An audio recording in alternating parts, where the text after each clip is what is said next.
So IP in the news is about a new vehicle control system that has been patented. It's a vehicle, a new way to control your vehicle for pets. So if you want to leave your dog or your cat, it has a key fob that allows you to raise and lower the windows, control the temperature in the car. And this way the car is pet friendly. You can open the back of the car if you want.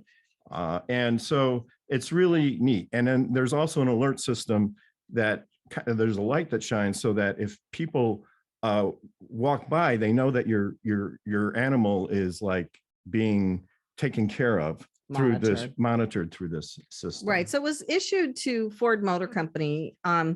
The name of the patent is System and Method for Creating a Pet-Friendly Automotive Environment. And on the key fob for the car, and also I think an app on your phone, is a little paw print. So if you press that on the key fob, you can get into all the controls for taking care of your dog that you left in your car. And so you can turn down the windows and you can select the front or the back.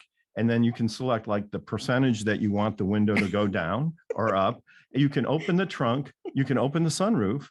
You can tilt the rear seats, I guess, if you want. And on we go. No, wait.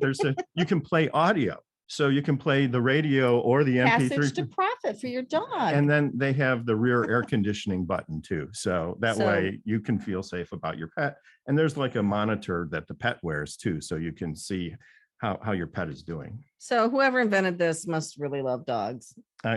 Well, pet products are like the thing today. So it doesn't surprise me that Ford's getting into it. Right. They still have to put it in the car. So the patent just issued, but I haven't seen a car with this yet. So, yeah. But if they do put this in their cars, I think they're going to sell a lot more cars. Yes. Personally. I think so. So Daryl, what are your thoughts? So I think it's very interesting. Thanks for having me on the show, first of all. Really appreciate the opportunity. Having been a dog lover since 6 years old, 5 years old, I think we got our first dog. I've always struggled with taking my dog in the car somewhere because you never know when you're going to have to stop. And I live in Las Vegas. So you don't do very much in the summer you don't want to be in the car in Las Vegas, even when it's running with air conditioning sometimes.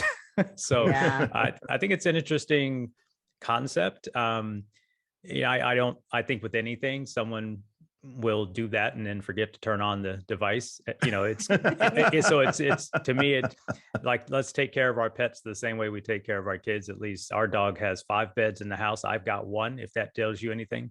But it's interesting, it's innovative. Great. Yeah. Great. So Beth, what are your thoughts? I'm kind of with Daryl. I am all kinds of actually nervous about that. I'm hearing it. I think it's wild that they thought about it. I think it's wild that they've patented it and gotten a patent, but I can just see people doing that with their kids. And also when you think, I've been trying to be very eco-conscious with my stuff and having like cars running, because you can't have a turned off car. And just the exhaust and stuff like that, and people forgetting their pets. I don't know. Yeah, now that you think about it, it could be a little bit risky unless there was some sort of fail-safe or something, right? So, maybe the trunk opens under certain conditions or something. Well, I didn't read the whole patent, so some of that might be in the specification. Right? You brought a patent onto the show that you didn't read? No. Just looked at the pictures. Anyway. Right. Nothing like an in-depth legal analysis. I'm not a lawyer, so. Ron, what are your thoughts? Well, I think it's interesting. I worked with Fitbit for several years on projects associated with automobile manufacturers that were looking at monitoring biometrics. So heart rate, drowsy driving, falling asleep while driving. So this is just another step in the evolution, I think, of giving people features in automobiles that, allow them to, like you say, safely take care of a pet while they're in the grocery store for a short little trip. But my concern is, like you pointed out, and you were kidding and joking, but I just hope people don't use this to leave their kids in a car. Yeah. It's like, this is going to be safe. By the way, you talked about mechanisms for sleeping in cars. Why would people want to sleep in cars. Well, they don't. Actually, I'm the board of director or chairman for a company that we monitor truck drivers. And essentially, Oh, so they we're get a always little electric shock or?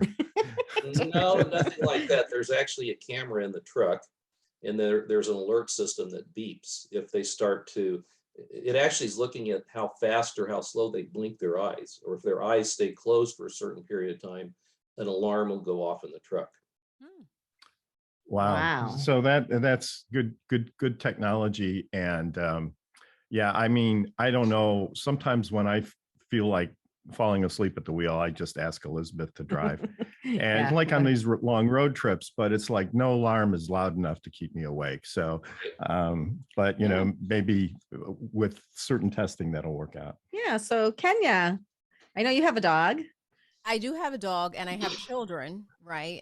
One to which, when he was like 6 months old, I accidentally locked him in my 89 Toyota Corolla on a 90-degree day because the keys dropped down below, right? So I'm kind of thinking I wish I had access to this kind of technology back then, because it was a pretty panicky situation. And if I would have had something to be able to like open up the car, or, I mean, thank God the window was down and I was able to call like a locksmith to come open up the door. But I think about the safety feature that could come along with some of this technology that could be good for parents. God forbid, you know, you find yourself in that situation, because that was very scary, especially having a little baby and you're like, oh my God, it was the worst feeling ever. I just thought of it now and I had flashbacks.